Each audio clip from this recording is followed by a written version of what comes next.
Welcome to another episode of Two Ales and Hockey Tales with Wally. And today I am so excited to have on a 35-year-old from Burnaby, British Columbia, Canada. His hockey journey took him to Canada, the USA, Denmark, England, Romania, Italy, and he is a legend in Scotland and a staple with the Burnaby Bulldogs and is the Shed's first Port Coquitlam Buckaroo. Ran amok with the Burnaby Express, where he was the Brett Hull Trophy winner as the BCHL's top scorer and the league MVP, but also a BCHL champion, Doyle Cup champion, and Royal Bank Cup champion. But he may be best known as a legend with the Fife Flyers, where he ran amok for 4 seasons, becoming their all-time leading scorer in the EIHL era. And is our first Corona Brasov of Romania.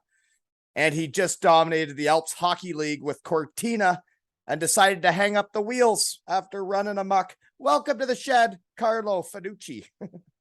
Thank you for having me. Looking forward to this. Yeah, man. Nice to meet you. I get into how we know each other. Nice to meet you. Yeah, nice to meet you too.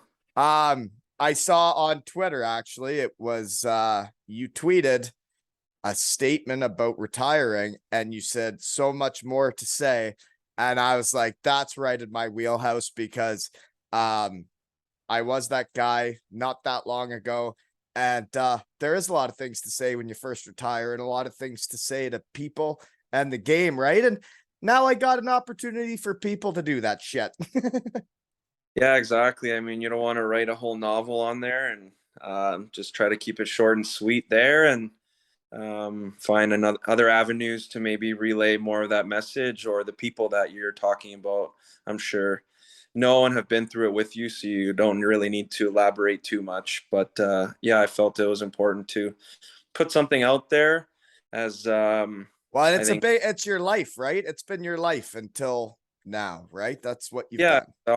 exactly. And one of the beauty things about the UK is how well it's watched and followed, and the social media is a big thing there. And so it was important for me to get that message out that way. And maybe a lot of people on this side of the pond don't understand why I have to put something out like that. But there are a lot of people that follow, and You're I felt right. to You're get right, that. though. People probably think I'm totally insane with all the things I post on Instagram now that I'm doing this. And it's like, now I realize I don't care what people think of me. And I'm proud of what we're doing in the Shed with all of my friends. And I don't know, like posting stuff in the UK, right? Like I don't know. The fans can be so nice to you and they write nice things. It makes you feel good, right? Yeah, exactly. And it was 4 or 5 years of my life over there. And like I said, maybe over here they're just so used to, the big professional sports, NHL, NBA, all that stuff. So they don't realize there is, how big it can be in some places in Europe, and especially in the towns and cities you're playing in. Then it's so well followed, and there's a big following, especially on social media. So it was great to get there. Well, it seems like Fife liked you. I get into how we know each other, but we really didn't cross paths, man. I was just ahead of you in a bunch of places, like Denmark. I was there the year before you. Yeah. The UK, I guess I was gone just before you came. So never crossed your path, I don't think. Yeah, I guess I just followed you around. Yeah. It's not a good idea. Anyways, so yeah, let's get into this, okay? Other ways we know each other. Fife tweeted one of the reasons why I know who to reach out to and why I want to have certain people on is Fife tweeted that you're a real asshole. They really didn't like you there. Right? So Yeah. way to go. You sound like a dickhead. Anyways, moving on. Bryce Reddick wants me to ask from your Vegas days about your rookie party with him, I believe. Do you remember it? Oh yeah. Yeah, it was yeah, my first professional season. And we had our Something crazy happened. I don't like asking open-ended questions like this because I don't know what happened at this rookie party. I don't know why Bryce asked me to ask you, you know? I don't like that's why sometimes I don't ask people no, it stuff. wasn't too crazy. It was just like the veterans basically said, you guys have to kind of come up with a theme, basically costume. There was probably 7 or 8 of us rookies, and we're like trying to come up with what to do. Obviously, you're in Vegas, so it was for Halloween, so that's why the costumes were, um, a part of it, and we had to be a theme, basically, all in the So what same. were you?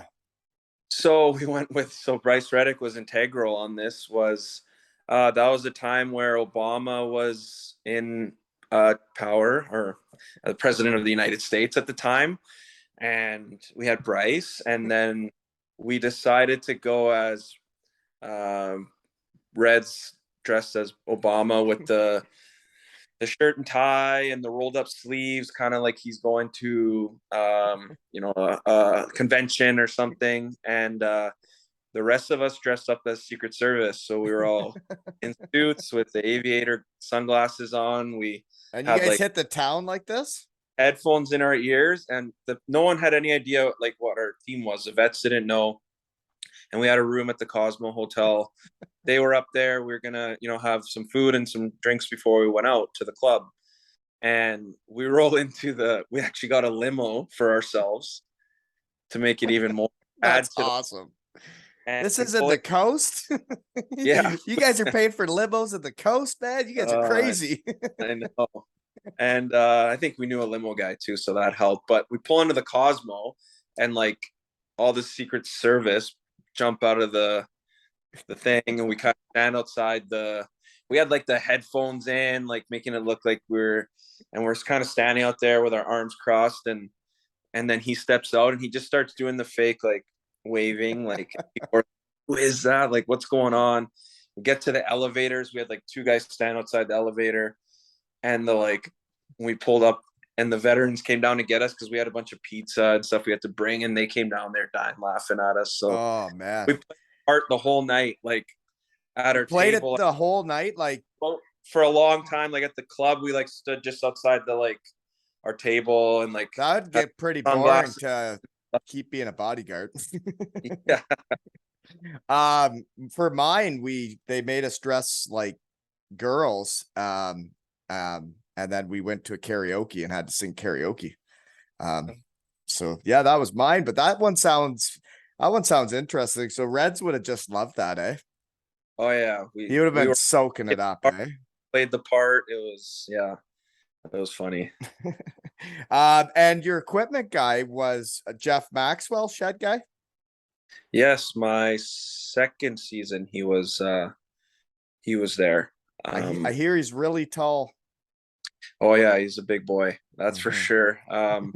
He was there already before. He knew a bunch of guys, and so he came in my second season in Vegas, and yeah, he was great. He hung out with us too on our spare time, and he lived in one of the apartment complexes that some of the guys lived at. So Well, yeah, he was great to me.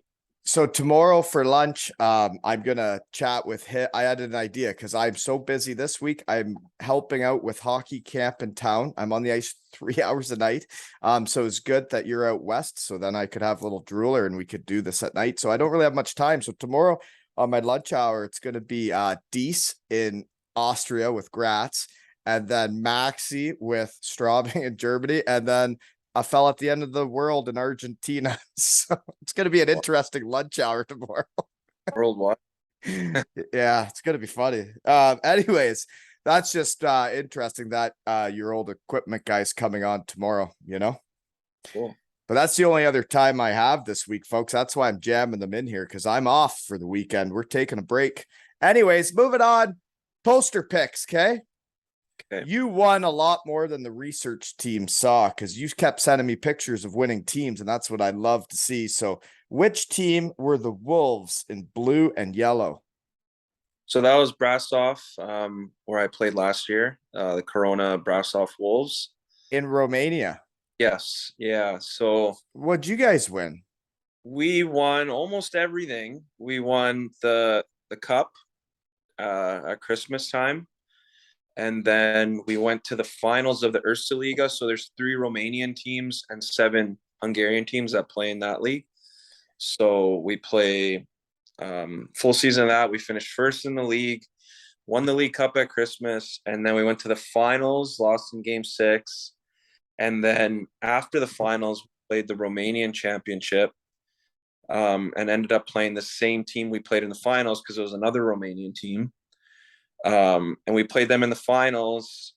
That was a best of 5. We were down 2-0 and then rattled off 3 in a row and ended up getting a little bit of revenge on them after they beat us in the Erste Liga finals. So they won the Erste Liga and you won the Romanian, because the research team was hot and saw that for this season it looked like you played 2 different leagues. Yes, exactly. So there's the 3 Was that this year or that was the year No, before? in Romania. Yeah.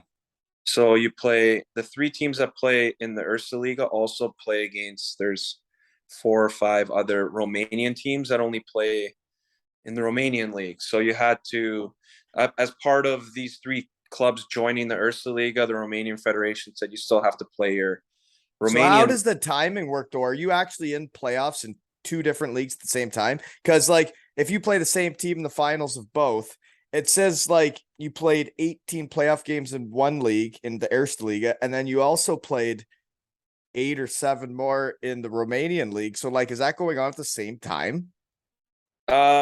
It's not going on at the same time, but you're waiting for, if a Romanian team goes to the final of the Erste Liga, the teams that are waiting like could wait a month for that all to end before they could start the. So they're just sitting around practicing. Yeah, so the team we played in the first round of the Romanian championship after we went to the finals had been sitting around for like a month. So, yeah. It doesn't sound like a very good plan, guys, over there. But maybe it works for you guys. So just interesting that you'd be in 2 different playoffs at the same time and you beat them in one and lose in the other. But I guess that's kind of like the EIHL, right? You can win the league and then lose and then win the playoffs or whatever, right? Exactly. So yeah, I guess hey, the more trophies you win, the more fun it is, right? Yeah, it doesn't hurt. Any trophy in any league's fun, even Ben's league or whatever you celebrate. Before I move on though, Romania, while we were talking about it, I'm not sure who else has been in Romania that we've talked to, but what's the food like there? A lot of meat and potatoes. Kind of meat's a staple there. Kind of meat's popular. Like an Eastern European type sausage. It's not in like casing or anything. So it's basically just like ground meat, pork and stuff, and these little sausages, and they love it with their beer. When they drink that, they have that beer with it. That's the pairing, I guess you would have for those sausages. Okay. Yeah. I don't know much about Romania. I didn't until I went there, that's for sure. Mm-hmm. Okay, well that's neat. So what it was like living in Romania? Well, I'm on the subject. Where I was beautiful, actually. I was about 3 hours from Bucharest, which is the capital and the biggest city. We had how often would you go there? Couple times? Not too often. We went one time earlier in the season, just with a few of the guys, and we went for 2 nights, I think. And then I just like, my point is when you're a hockey player and you're over there, there's a lot of cool places so close by, but you really don't get a chance to go see everything that often, do you? No, exactly. Maybe you get a day off a week, and if you try and go see what you can. Maybe have a little more time at the beginning of the season when you're not playing as many games and stuff. But yeah, and then obviously you really tighten up at the second half. Yeah. Yeah. Maybe after the season you can do a little trip too before you head home, and that's about it. So, anyways, Romania was cool though. I'm getting sidetracked. Cool. It was beautiful where I was. It was like a ski resort kind of town. There was a ski resort 20 minutes outside of our town. Ski resort in Romania. I don't know anything about Romania. I'm really realizing this right now. Great. So cheap to live there. The cost of living was so cheap. I got paid in September, my first month's wages, and I think I lived off that until January. Hmm, It was, that's awesome. yeah, Sounds like a fun place. Sounds like my type of area. But anyways, the next team that won that I got sidetracked, poster pictures, team in yellow with an A on it. Alaska Nanooks. You guys, University of Alaska-Fairbanks won something? Oh yeah, we beat our rivals in the Governor's Cup. Ah, the Governor's Cup. Yeah. Okay, I'm scared. Oh, but hey, winning trophies is fun. I know that. But okay, Alaska-Fairbanks. Yeah, I've been there. Played them a bunch with Western Michigan. Oh yeah, Yeah, it was the CCHA. Did you not play against them yeah. when you That's were what there? PCHA back then. Oh yeah, we played them all the time. Yeah. That was the big draw about going there, was playing in that conference. So yeah, I loved Western Michigan. That was always a fun trip for Fun. us. Yeah, Western Michigan is fun. What'd you do in Fairbanks? Because like we would go stay at that really old hotel that had the bar that like every night would get a bit loud in the Yeah, lobby area. it was nice to have the road trips that we had. So every other weekend you were going to somewhere else and getting out of there, and um we're leaving on a Tuesday red-eye flight out of Fairbanks to play on Friday and Saturday. So we were gone for about 5-6 days. So school is a priority. Okay. Anyways, I'm getting sidetracked. And then the blurry pick of a team winning is the Burnaby Express winning at RBC. Yeah, that's why it's That's a blurry. pretty big deal, man. And you did that in your hometown? Yeah, I didn't move away till college, so I was able to play 3 years of junior A in Burnaby. Me too. I did that too. Yeah, it was great. Obviously, I got spoiled my first year of junior. Ended up going all the way and winning really everything we could have, and it was Like you won all of Canada with your hometown team in your rookie year. That's wild, eh? yeah, it's one of the toughest trophies I think to win, actually, with how many Teams are. games you have to play, how many teams there are. You have to go through your own playoffs, then you play another series against Alberta champion, and then you go on to the RBC and play another 4 to 5 games there. It was like 90 something games we played that season. Yeah, man. Like and that's a long year, but to win that, man, those teams at the end of that would have been really good, eh? Yeah, we look back now and like the guys that ended up either going playing the NCAA or got drafted to NHL or are still playing or went and played some form of pro hockey. It's pretty cool to look back at that. Now that we're old farts. Okay, Exactly. one guy that was on your team though, Kyle Turris, research team was hot. So was that the year he got drafted like third overall from like tier 2 junior A? It was the next year after. So I played with him for 2 seasons. That was his rookie year as well. He was 16. And then this next year after, he played with us again, and that's when he was drafted. So he could have been playing major junior, but chose not to because he was gonna go scholarship or whatever. Yeah, he went to Wisconsin, and Oh, did he? Okay. yeah, I he just had that. remember being drafted third overall out of that. Yeah, it was cool. At our games that whole season, there was There would have been scouts scouts everywhere, eh? him because he ended up getting drafted by the Coyotes. So remember Gretzky was at a few of our games. That's when he was coaching them, and How to get the boys going, eh? oh yeah, I think I scored an overtime winner that night, but I think he'd already left. Sugar and spice, eh? Oh, that's cool though. Yeah, because when there are players like that, right, it can bring a lot of attention for the rest of the fellas too, right? Exactly. Yeah, it's beneficial to everyone around us, even the players on the other teams. And so is winning though. That's what it is. You need a guy like that, or you need to win, which I guess if you're doing both, then you guys would have had a lot of eyes on your junior team. Yeah, definitely pretty successful. Probably could Um, another run the second year, but injuries killed us. Another guy that was on that team, research team, recognized name was Tyler Mcneely, and that's because he's been in Deutschland forever, and he was a Bietigheim Steeler as well, one of my old honey holes. Yeah, he's a good friend of mine actually. We trained all through junior college. We played minor hockey together growing up. We're the same age, and I've known him since I was 6, 7 years old. And I actually went to visit him this year in Bad Tolls, where he was playing. We were about 3.5 hours from them, from Cortina. So we Okay. went to picnic, and then on our way back, we stopped there, went to a game, stayed the night with them for a couple nights, and hung out. He's got a little daughter, and we have our little son, so we were able to get together and hang out with That's them. cool. Yeah, Well, tell him he's more than welcome in my shed if he'd like to come. Okay. perfect. I'd love to. Anyways, moving on then is more family photo. I'll get into that one. You sent one of your poster pics was you with a brother and parents then. And is that Burnaby behind you guys? Because that looked beautiful. No, that's actually my mother-in-law's place in Half Moon Bay, BC, which is a 40-minute ferry ride from North Vancouver. Well, that And looked lovely.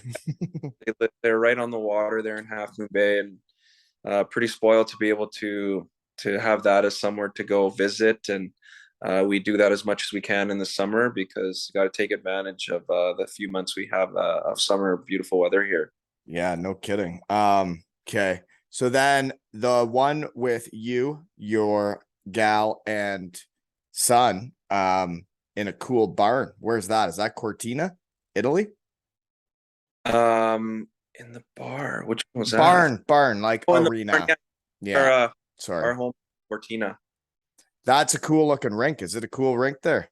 Yeah, it is. It was actually built for the 1952 Olympics that they hosted, and it was open air until some of the guys even I played with there that are locals said when they were growing up, it was open air. So they ended up enclosing it, and I don't know, maybe 15 years ago.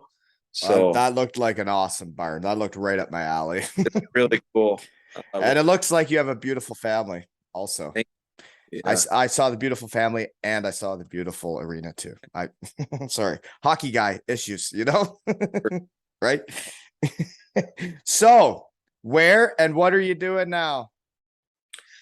I'm in back home in Port Moody is home now, just a suburb of Vancouver.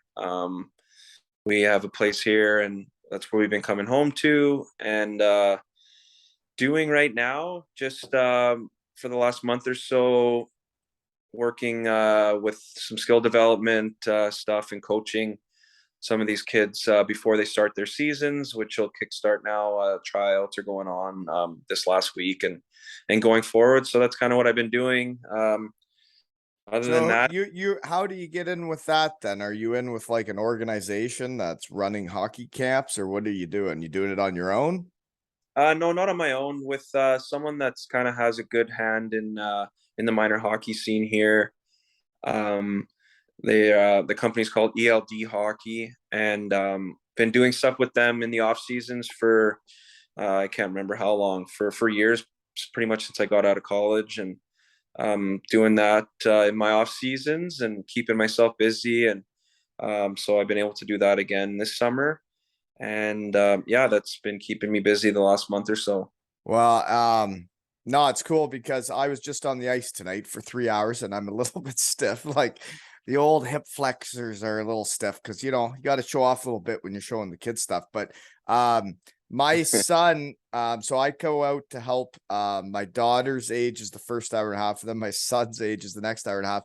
So that my son's been going out with my daughter and helping, and he like runs drills and he runs stations. And I told him, I'm like, if you do a good job and you keep working at this, like maybe they'll give you a couple bucks to help when you're older, right? And I think it's great that he's helping the little kids and doing it. And like those are the same guys that get into it later on, right?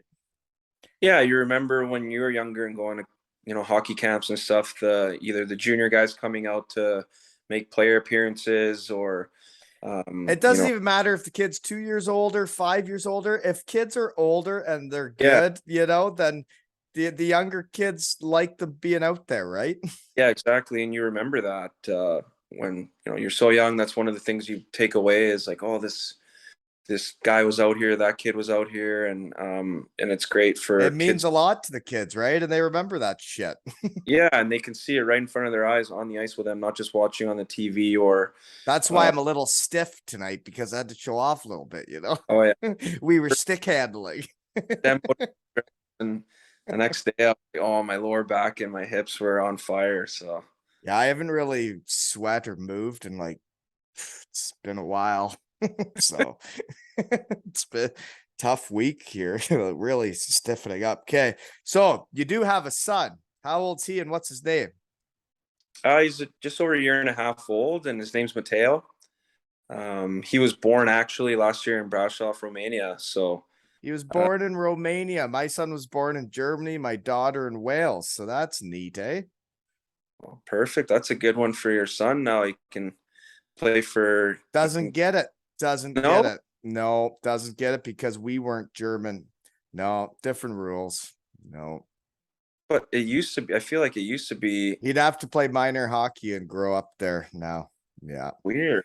Okay. Yeah. Oh, we've been down that road. You're right though. So I got a question then, now that we're on the topic. Okay. Research team looks, you got a couple flags there. You got the Italian flag. So you could have been in Italy and been a non-import and probably been doing okay and maybe playing for the national team. So why did it take you so long to play in Italy? That's not, you didn't play there till your last year. I know. Do you want to talk about it? Did you just like Fife that much or what? No, I loved it there for sure, and that's what made it difficult to, really even go test out the waters and see what was available. Because obviously they You're want. happy because you like where Yeah, you're at. I get it. When you're happy and you like life, it's why leave, right? yeah, and they're asking to make a decision pretty soon after the season, and hockey's can be so weird sometimes. You say, oh no, I'm gonna see what's out there for myself, and then all of a sudden There there's isn't nothing. that And many jobs out there in the world. When you start talking around your shed and you start looking around each year, once teams are full, they're full. And then it takes someone not playing good. It takes an injury, yeah, and then it's like, well, you weren't even in it from the start. It's like those guys that wait for the first wave of like Europe, of like yeah, guys that suck and get cut, and then they're looking for a new guy. Those yeah. guys that do come in, like, don't you want to be there from the start? Don't you want to be part of the team right from the get go and be a part of the full deal? Tough to step right into, and when people are mid-season and you've been skating with some junior team or something back home and not playing, it's not that easy, and there's a lot of pressure right away when you come like that. So yeah, it Mm-hmm. was difficult to really So you try just and never went to Italy, I guess is what we're getting to. I always wanted to. Coming out of college, I had my passport, and And back then, the Italian team's never gonna look at you because you've never played there, right? yeah, and my first year out of graduating from school to go play pro was a lockout season, and they changed the rules in Italy where you had to play 2 years in the league to be a non-import. So even with my passport, I was an import. So I was like, oh, I'll Yeah. try North America first. Maybe they'll change the rules back. Then try North America another year. Maybe they'll change the rules, and they never did. And I just could not hook on with a team. Things just didn't work out. Whether I was lowballed or with my wife coming over with me all those years, they were you have to share a place or just different things. Just never really made it work out. And I'm glad I finally was able to do it for a year and It experience it. is interesting. So for everybody that doesn't understand, because the shed is informing hockey fans, I guess, is like having a wife does it cost the team more, with a bigger apartment, or you got to have your own place where they could be sharing, right? And then there's some teams that look at that and they want to jam all the boys in one house. And then there's other teams that are like, well, if he brings a wife, he's probably going to be a little tamer and he's probably not going to be going out, right? So every team's different what they want, but there are some teams where, especially you bring in kids, man. Once I had been doing well and like none of my seasons really were that bad, I don't think. And then all of a sudden I was hardly getting jobs and I was like, oh, I got a kid and a wife. Yeah, and like sadly, that's sometimes the first question you get asked by a team. Oh yeah, we're It's a big deal when you start thinking about it with your MBA. You'd be like, oh, so it costs that much more for visas, for flights, for a bigger car, for a bigger apartment, and you're like, well, he better play good.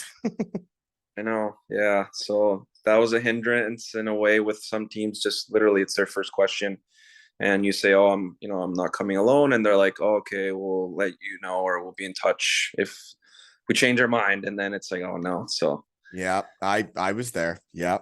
But you wouldn't change it for the world, right? So how did you decide to shut her down though? Because you just ran amok. Your last season was one. I still think you were getting better. Did you know that? Research team was hot, and it looks like you're still getting better at hockey, and you just retired. yeah, no, I definitely feel like I didn't like. It's not like I feel like I can't produce or play at a high level, and not in injuries or anything like that. It's So gonna be hard to stay retired, buddy. yeah, I know. I don't want to even put my gear on because I'll be like, oh, I still got it. So Oh, I'll you, because you do though. Last season you had 44 points in 35 games. And the next guy on your team, that's later in the research notes here, but the next guy on your team had 32 points. It's a lot more than him in 35 games. So anywho, so why did you decide to shut her down? Just curious. um just life with the little guy now. We kind of wanted to be back home and be around family and friends. It's a Set little down roots type thing. yeah, exactly. And it's a little tough being overseas by yourselves, especially with the last couple of years the way they were with COVID and travel restrictions and all these things. It was tough for family to come visit, and our families are a little older now, and for them to get on a plane and fly, across the world to come visit for a week, it's a lot. And we just wanted to be home. My wife has a great job here. So We've all she's from your hometown? she's from here as well. She grew up partly in the city here and partly up You where know what? The Shed has not had a love story in a while. So, how'd you two meet? my senior year of college, was home for Christmas and went out with some friends for a friend's birthday, and she was out with her friends for a friend's birthday, and we met that night. And then So, when um did she decide to start heading to Europe with you and stuff? well, so that was my senior year. Then I came home that summer and we started dating, and then the first 2 years in Vegas we just kind of did the long distance thing. It was easy enough for her to come fly down for a weekend She just fly down to Vegas for the weekend and yeah, visit her boyfriend. Yeah, yeah. it And probably wasn't like what people think it was. You were probably in a little apartment, right? yeah, we definitely East weren't on the Coast living, right? So, yeah. just It was thinking. it was awesome there. I always joke that I could have played there for my whole life and make $500 a week, and I would have loved it just living in that city. So Is really you like all that hustle and bustle? well, that's the thing is there's so much away from there. Um, it's just, there's 2 million people live in that city, and there's so much away from the strip. But when you do want to go do something, whether it's a concert or a show or There's a you know, lot of good things like, happening. well, there's so much to do, and it's cool. Like all the big concerts come through there. Obviously, there wasn't major sports, but I kind of had a feeling, just being there, that if when the hockey team went there, I was like, they're going to be a big success. And For sure. back, I knew why that team didn't. The East Coast team got pushed out because there was, I'm sure, some rumblings of an NHL team coming. So Well, it makes sense. Perfect yeah, city for it. yeah, Yeah, if you're having all those other events, you may as well have a hockey game too, right? definitely. Um, so okay, I get the decision, right? You want to be by family. And like for me, one of the I guess the best things for me, because it was difficult to transition for me, right? Like you're just getting into the transition. For me, it was hard. But one thing that like I wasn't healthy. I couldn't be cleared. I couldn't play anymore. So like it was like time to deal with it, right? So like for you, when you were just a plus 17 and 44 points, 35 games, like it, understand what you're doing. And it's like the part that's hard is like, you could still do it. And like, if there are teams that were willing to pay you, whatever, it's hard to join the real world for less money than what you could make to keep going to that dead end that's coming. Yeah, I mean it's Because nice the to dead end comes, folks. You hit yeah, her hard and heavy sometimes. it comes for everyone. So Yeah. um, yeah, no, like you said, it is there wasn't a hockey reason for me to stop playing. So that part, it's kind of nice knowing that I didn't get pushed out of it either, in the sense where I didn't produce or I got cut No, from a it's good to leave on your own terms, right? Like yeah. obviously Fife like is putting out there like they'd love to have you back. So obviously it is your own decision, and that's great to leave the game on your own terms, because most people don't get to do that, right? Yeah, for sure. And I definitely talked to Fife this off season, and that was tough to kind of have to say. It doesn't look like I'm going to be playing again. So, um, but yeah, like you said, it's a tough decision, but it also is nice to know that I did leave on my own terms. And And now um, you're gonna get to be home for Christmas, right? And like get to be around family and friends. yeah, It is totally different, man, when you haven't been around for like a decade or 15 years and then you're finally home for Christmas, man. It's different. yeah, it's not FaceTiming Yeah. or living. At weird hours of the day. Yeah. Yeah. So Okay. Better get into all this, eh? So growing up in Burnaby, what's Burnaby like? Where's that? it's about 15 minutes from downtown Vancouver, suburb of Vancouver, and yeah, born and raised here. I didn't And you leave just till got into hockey right away then? yeah. So I didn't come from a traditional hockey family. My dad is Italian and my mother's Mexican. So I was the first on either side of the families to play hockey, not skate, because I'm sure someone grew up here and probably did some public skating and stuff, but the first one to play hockey. And Italian and Mexican? yes, yeah. Huh. So for like family get-togethers and stuff, like is there like Mexican themed events then? And then like how does that sorry, just curious. Like, Most of my dad's side of the family, the Italian side, is in Vancouver. okay. Um, so his two sisters, my aunts, and my cousins and all that were all here. My mother's side of the family still lives in Mexico, so Oh, do we they?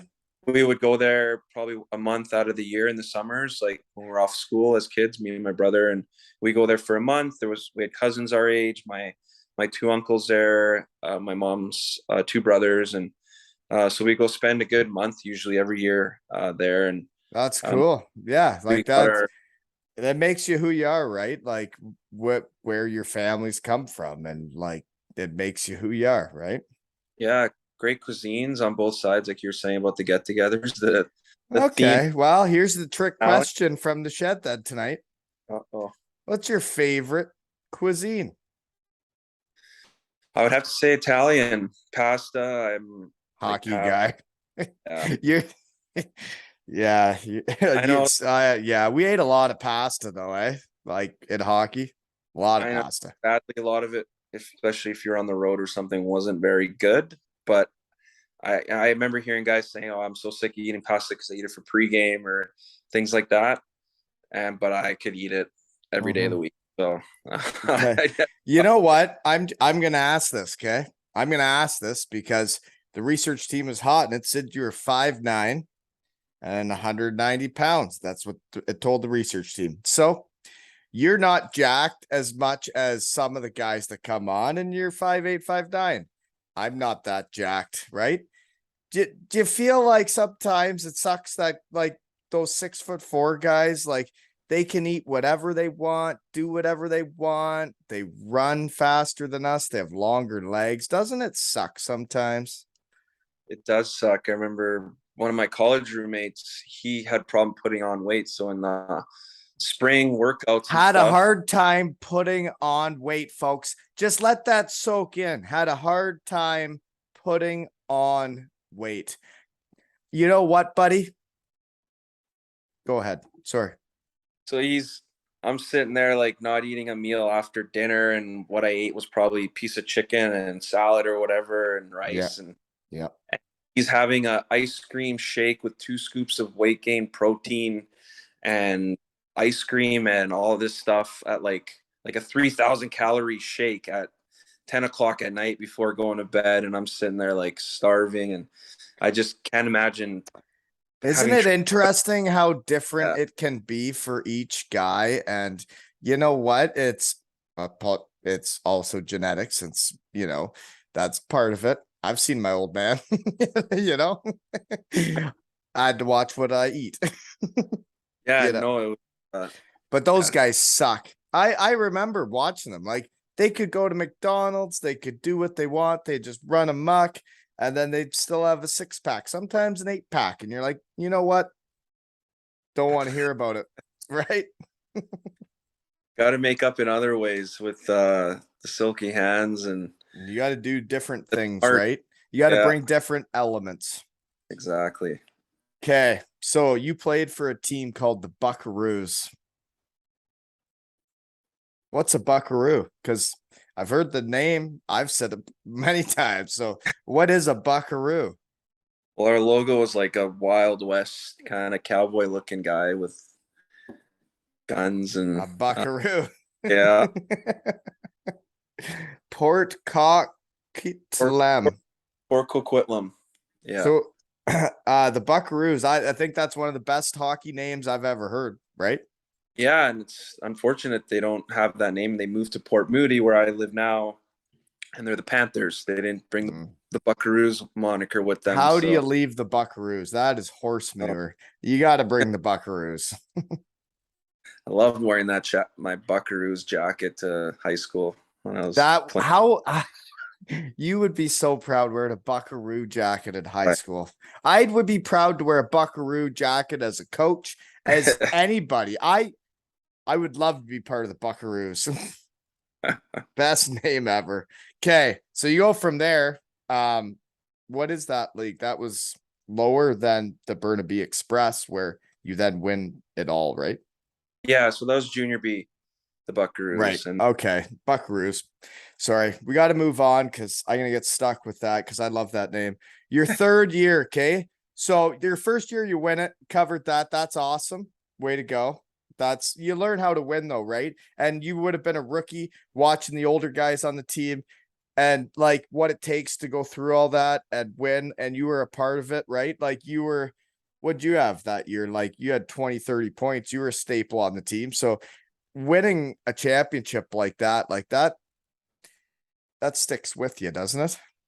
yeah, definitely. Like I said, it's I was lucky to be a part of that, especially being my first year, and um, yeah, that's something that sticks with you for life, and even just the relationships you made with those guys. We have a WhatsApp group chat with. I know. I won this thing 17 years ago, and we had a reunion about 10 years after winning it, Yep. like a pickup game, and they had the trophies there that we won and turned it into a parking lot drinking fest, and it was pretty cool. And it's great to still Winning's the opposite of losing, because if you lose the final game, none of that shit's happening. Just yeah. so folks can put it in perspective. But so from your second year, you get 37 points. Okay. Then you go to 102 points. What do you think changed, and how old are you there? So the big year there was my 20-year-old season. So it wasn't until you were 20. Yeah. So it took you that long to spread your wings. So when you're 37 points as a 19-year-old, you're probably thinking like junior's it, eh? Um, You can I tell me the truth. no, I didn't. Did you I deep knew down believe you're going to get a scholarship and you're doing her, or you're going to play at least Canadian University, something, right? Yeah, I felt I could. We had a great couple teams those 2 years. I was behind some really high end talent, and I just wasn't getting that opportunity. So you're Playing playing top. third line, no power play type thing. Yeah. So I struggled to really show what I could do. I just was Isn't it lucky. tough though? Because it's in every league, right? Where they're always bringing in the new toys. They're always bringing in the young people they want to give opportunities to. But when you're 20 years old to jump jeepers, that's like 70 points. Um, like for them to give a 20-year-old all that opportunity that they haven't given it to all that time, like you must have done something like because man, you really dominated that year to win the Brett Hall trophy. I hadn't even heard of that award, the research team. So that's pretty cool. Yeah, I mean, obviously you do start, you're going into that year and you're like, I need to get a scholarship. This is my last opportunity to do it. It was stressful, but I started hot right away. Seems like you can handle stress, though, that like because some guys can't handle that shit, right? And that what you did that last year, you're gonna be fine in the real world.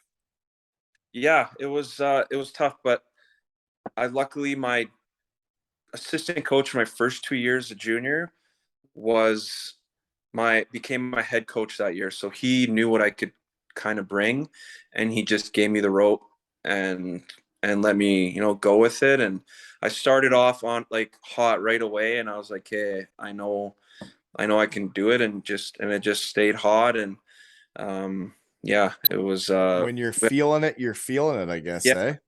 the ice time, every opportunity, and my two And you're line mates living at home still? still living at home. Yeah. So One guy on your team, Brody Reed, was he your line mate? Because he like you had 102 points. He was in the 80s. He was second on the team, right? So you're really doing her because he's a player. I played with him just lately in a testimonial this summer. yeah, he had 50 something goals that year, so that's where a lot of my assists went to. We played together, and another guy, Cody Campbell, was my other line mate. I think they both had the same amount of points. So yeah, we were teeing him up. He's got an absolute rocket of a shot. So Yeah, he's a shooter. And I thought he was a confirmed shed guy. And then like during that testimonial game, we're going out for a 4-on-4 shift. And he said, if you score this shift, I'll come to the shed. And then he passed me one right in the slot. And I did not score. So I haven't even tried to contact him because I don't even feel like I didn't feel like I earned it. So I'm like nervous to even reach out because he passed it to me right in the slot, right in the middle of the game after he said, if you score this shift and win it for us, I'll come to the shed. And I didn't get it done. So I don't even know what to say. Brody, I hope you come to the shed someday, but I understand if you don't because I didn't score. You know? Anywho, hell of a season you had though. That's a prestigious award. And then so you guys didn't win it though. And then you get the scholarship to Alaska-Fairbanks as a 20-year-old. So were there any other schools sniffing around? Because like you're 20 years old, right? It's different than a 17-year-old, but like the numbers you're putting up, you can't be denied. So there's got to be other schools involved too, right? yeah, but it took a while because I think they were maybe seeing if that was just going to taper off the production. And they're wondering like why the only 37 points the year before and why is Yeah, this happening, right? before and it starts to get into Christmas time, January, and you're still up there. Now they're really taking it a little more serious and coming out to watch and talking to you after games. And I think it was the All-Star game, and I still hadn't had a committed anywhere. And like a lot of guys, when they commit, it's earlier in the season, right? As the season goes on, That schools have less. first month or two, right, is can be like when guys get a hot start is usually when they seem to be sniffing around. But back in the day, it used to be assistant coaches in universities and college would come watch the guys, right? So at the start of the season, when before things really clamped down in college hockey, they'd have time to go out and see people and watch games. And like I don't know if they go out as much anymore, but like that's when your window is, right? The start of the season when guys are coming to the games, and then they're at their own games near the end of the season. Yeah, exactly. So they come out, they kind of get their eye on some guys, and then maybe they're send their assistant out to watch them play another time or two, um, and then set up their fly downs or whatever to see the schools. But yeah, like I said, mine it just like I kept talking to D3 schools, and they kept having that line about some guys fall through the cracks, and we'd love to have you. And I was like, my sights were set on a Division 1 school Not good scholarship. for you though to keep doing that, because there are some guys that would say, you know what, whatever. But like what you're doing that last year, there's no way you're taking a D3. So how did Fairbanks come along then? Did you go see the place, or like were there, how does it go down? Yeah, I just finally got serious around February, and the head coach came down to watch me play, and actually the assistant coach came down to watch me play, who became my head coach the year after. But I went up and did a fly up, I guess, and yeah, I was It's thinking the other definitely day, a fly up. yeah, and it was in February in Alaska, and I was just thinking the other day, talking to my wife, like must have been like I don't know, like for me to have committed still and to agree to go there, arriving at minus whatever it was, and Leading spending the league in scoring and yeah winning MVP. 24 hours in Alaska, and for me to still be like, yeah, I'm down. That I'm happy school to there. me confused me, right? Because when I played against them, they had some players. I think they had one or two that made the NHL teams I played against. And I went there. It was dark all day. It was dark. Yeah, there's that. Um, January time of year. Like, yeah, December 21st is like the lowest, the shortest day amount of daylight, and I think it's like 4 hours or something. Only time I noticed that was in the mornings. The sun wouldn't be up when you're going to your first class, and then but like the sun makes you happy, right? Like when the sun's out, you're like, geez, this is great. Good day yeah, for living, right? I know. Sure. You would get it, from the windows when you're in class, then you're going to class, then you go in the rink at like noon, and you don't come out until, you have practice, your workouts after, whatever, and you're not getting out of it till like 4:30. And you didn't really notice when the sun went down because you weren't outside. You So, never really saw it. but if I was, just going to school there, it would have been really tough. Yeah, and that's the thing, right? Like hockey keeps you busy, it keeps you engaged, it keeps you going. And like I never lived a life where I didn't have that, right? And like when you're in the real world and you're getting to know everybody else, it's like, well, like when they were growing up, it was totally different, right? You didn't have this other thing that just drove you all the time. Like they were just going to school, right? Like when you go to Alaska-Fairbanks University, if you're not playing hockey, same with me at Western Michigan University. If I wasn't a hockey player, I could have got real lost at Western Michigan. Right? Seriously, Definitely. right? And I have 20 something friends basically that you see every day, As and soon hang as out. you show up every season of hockey, you get 20 new best friends, right?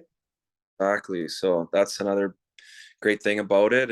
And the flip side of that, how difficult it is to make friends if you're just going to school there and don't know anybody, or I don't know, moving to a new city and don't know anybody. So yeah. It is totally different. And that's what's different about the real world. And not like for me, I wasn't living in my hometown. When I was done. I'd moved to a new town. So like it took me playing hockey. It took me playing senior A hockey around here to get to know people. Then I meet the work people. And then all of a sudden I know everybody and it feels like home. But it takes time, and it took hockey getting to know a lot of people, you know? Yeah, Ho- for sure. Good way. Hockey helps, meet people. But so are you gonna play it all now that you're done? And my buddies are definitely tugging on me to come play You for their but you don't AS. want to put on the skates yet, eh? But yeah, I don't know. I lost too many teeth this last season that I don't Did you want. lose some? Yeah, I lost three before I went. The 2 days, 2 days before I flew to Cortina in a pro skate here, I got high sticked. And In these the three, summer? yeah. Oh God. So I literally on the way to the airport. I stopped at the dentist because I was there the whole day before, and they were able to get me basically like a bridge, and he put it on before I went to the airport. And then in January, I took a puck to the bottom teeth, and yeah, so I think it was two there. The third one got broken under the bone line. They were able to pull it forward, but it's gonna die probably. So yeah, I don't really want Fun to. stuff, eh? I had to finish my career off with a bubble on.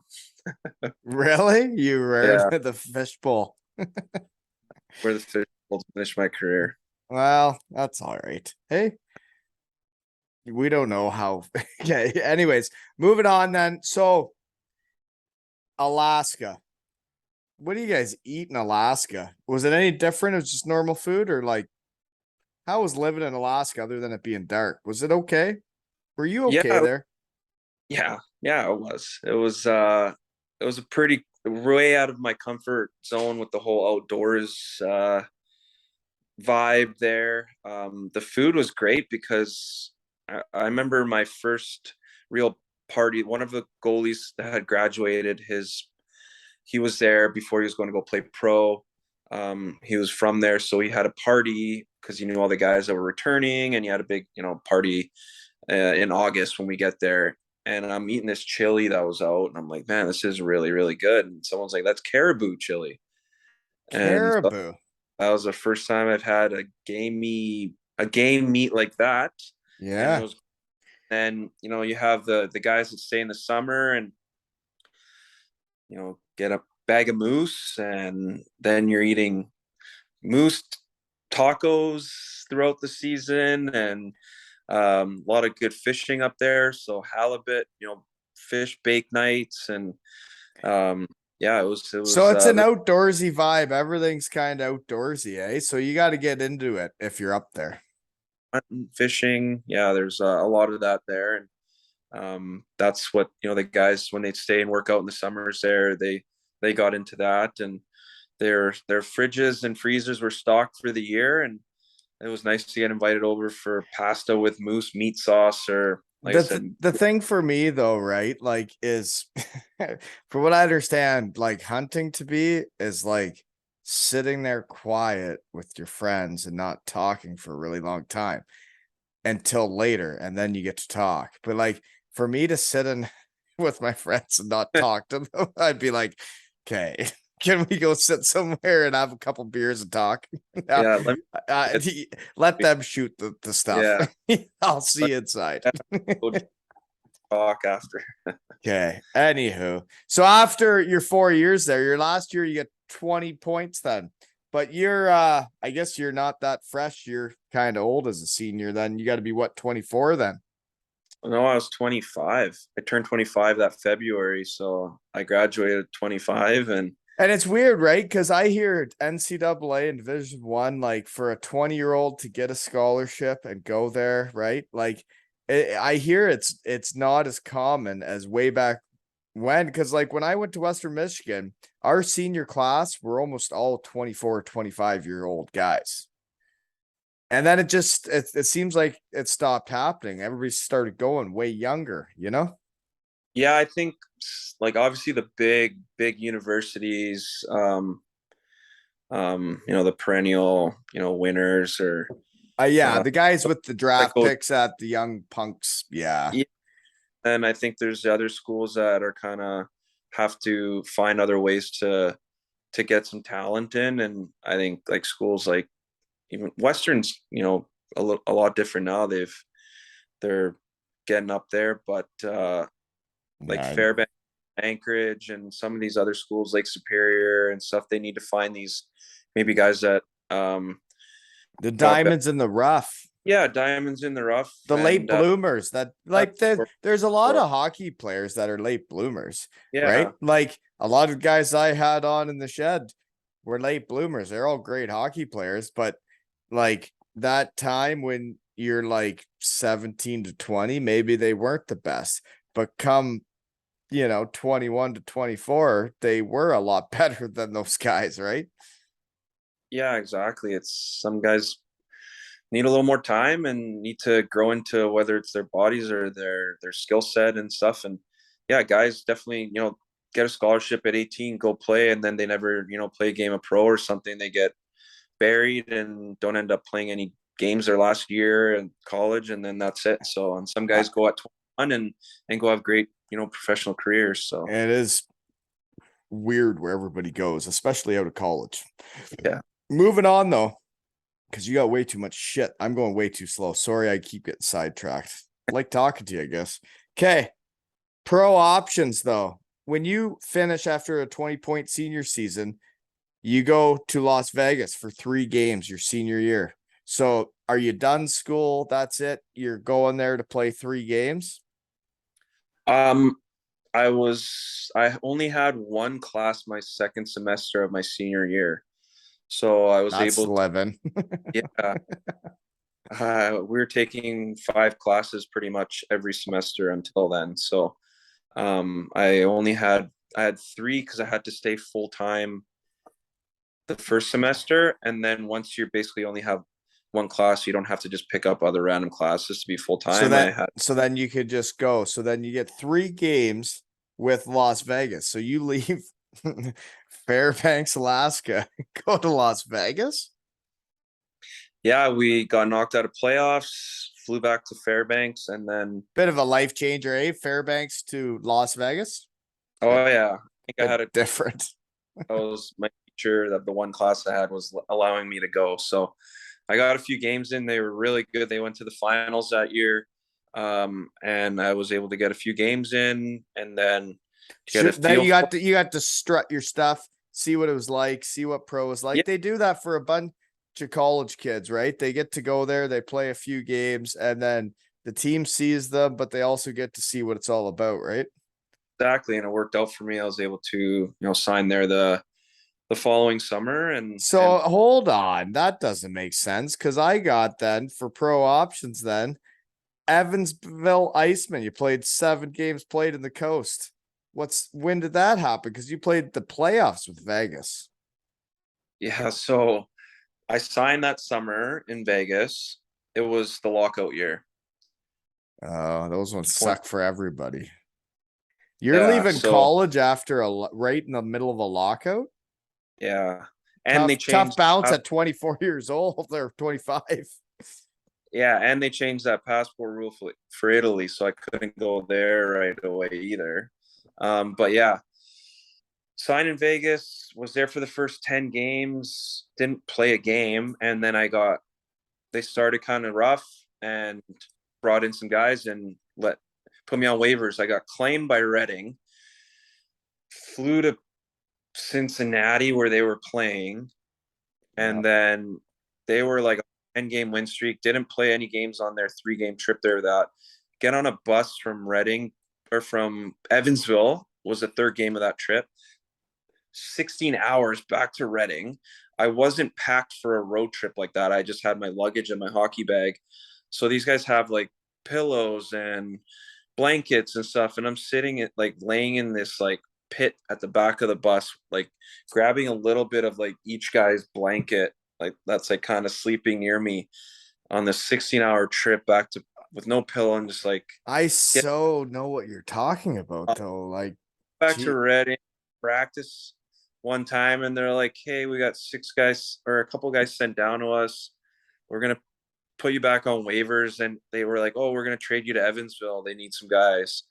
So I was like, "Oh, I wish I just stayed in Evansville and didn't get on that bus for 16 hours, and 24 then hours." you're heading back there. Yeah, so I end up flying to. They were in Wheeling for their game, so I fly from Philly airport to Pittsburgh maybe or something like that, and end up going to play and with them for 7 games. I scored my first goal and pro goal there with them, actually against Reading, who had traded me there a week ago, and then they had This is double. such an East Coast Oh yeah, chat. And what's yeah, hilarious about it though is where your whole career went from there. That's what's awesome about it. yeah, There's a and lot of guys that show up for those handful of East Coast games and then that's that, or and they don't keep going or they don't even get the opportunity, right? Lots of guys want to keep playing. Um, but like all the places you went and then just started dominating and you're still doing all right at the end. You're a late bloomer. could have really turned people away the way things went, and maybe you said this isn't for me or something, but I was able to catch back on with Vegas after the lockout ended, and finished the year there and played in the playoffs, and then I signed back for the following year, and then yeah. Well, that's awesome. So then you get 32 points the one season in the coast. So then that's your second full year.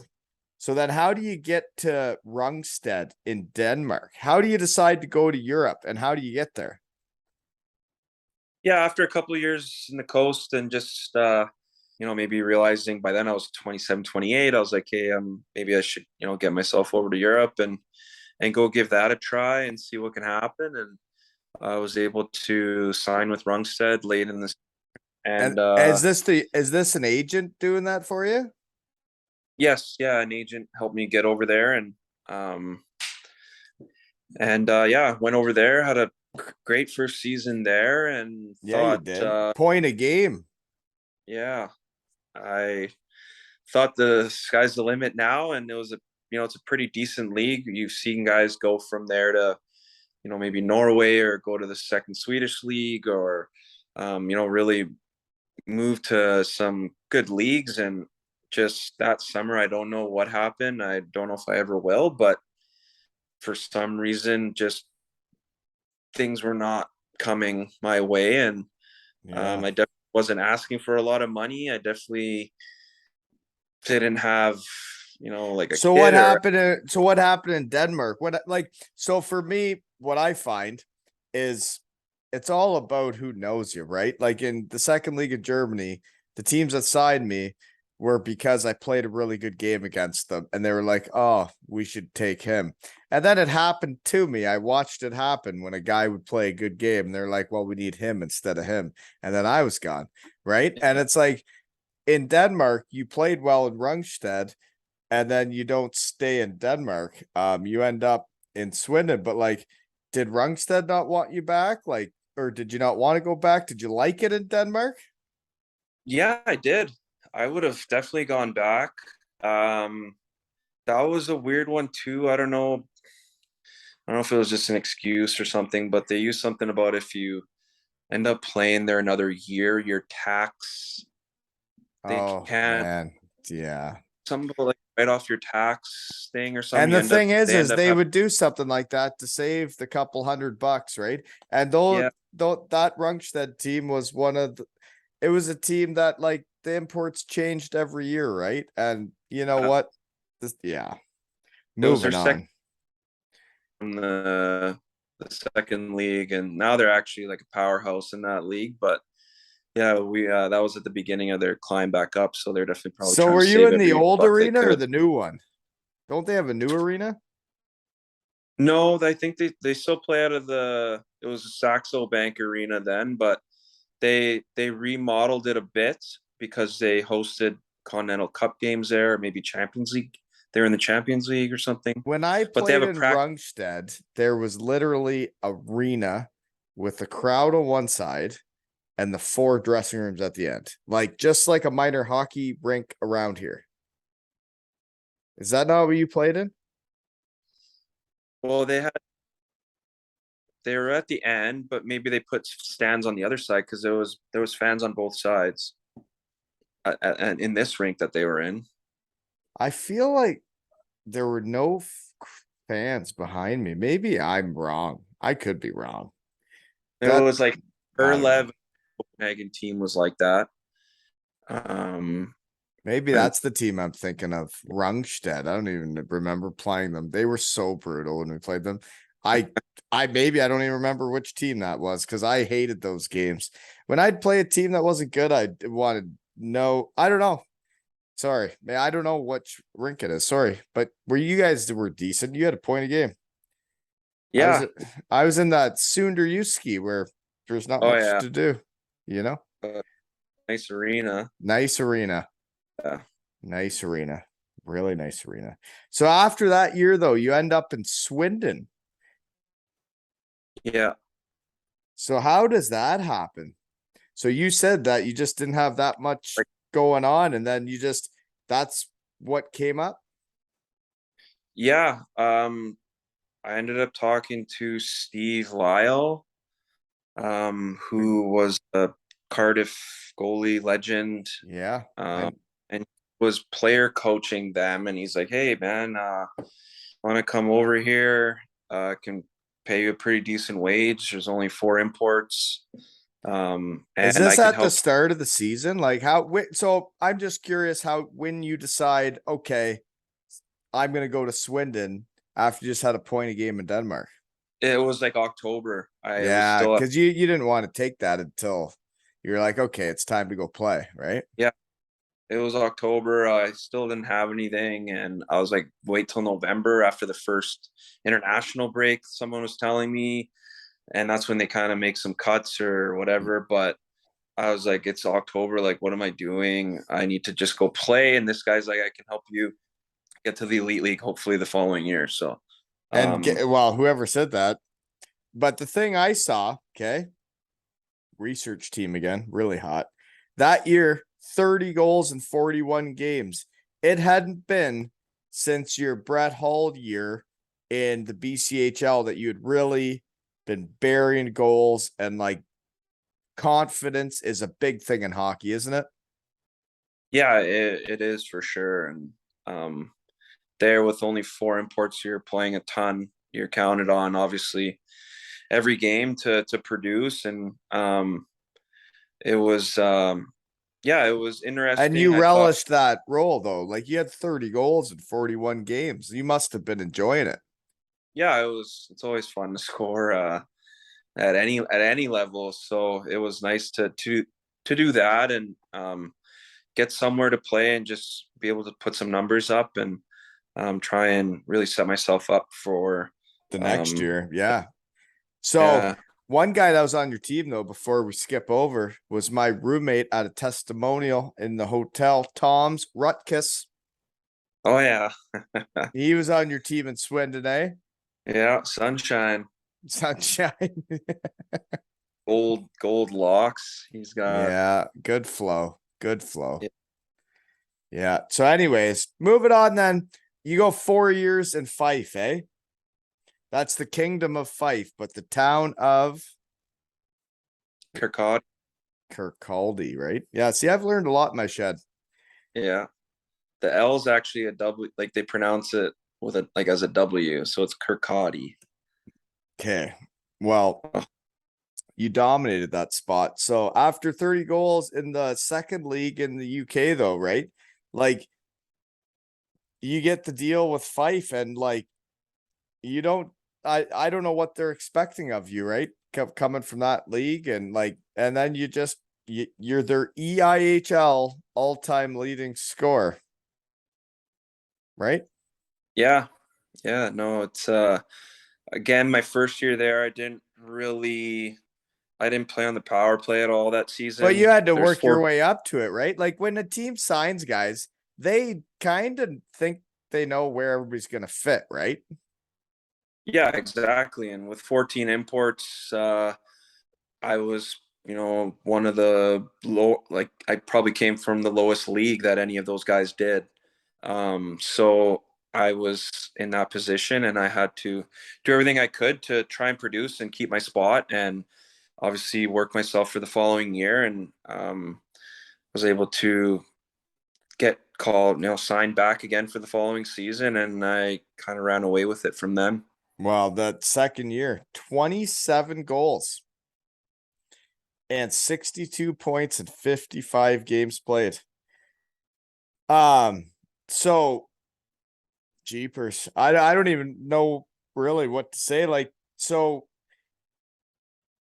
I guess I don't know, that's a lot of points for like a year in that league for any team, but like Fife, like there was one time a guy said to me, I was in the second league in Germany, and we had started out hot. We are near the top of the league, and we're out at Oktoberfest or whatever, having a beer, and he goes, well, yeah, we're doing well, but like look at the team we have. Like we're gonna be scoring all the time. And like sometimes Fife isn't that good. But like to score 62 points in 55 games, and like didn't you guys win like the conference and all that deal? Yeah, You can yeah. call that running a muck. That's what I call it. I don't know if you know what that means. Oh yeah, I know that's for sure. Um, can I grab a charger here quickly? Oh yeah, go for it, big guy. Don't remember where we are, but he just ran amok in Fife. I know that. So who were your line mates? How 27 goals in the EIHL is a lot. So who are you playing with? And I have actually a better question. Where are you on the power play? Are you dusting off on the half wall? Um, on the in the power play, I was bumper a lot, Bumper guy, just shooter. That's why he's scoring all the goals that year. Because but you were I a would also passer a lot of yeah, years. yeah, no, and then kind of I would slide down either we had our net front guy, bumper, half wall guy.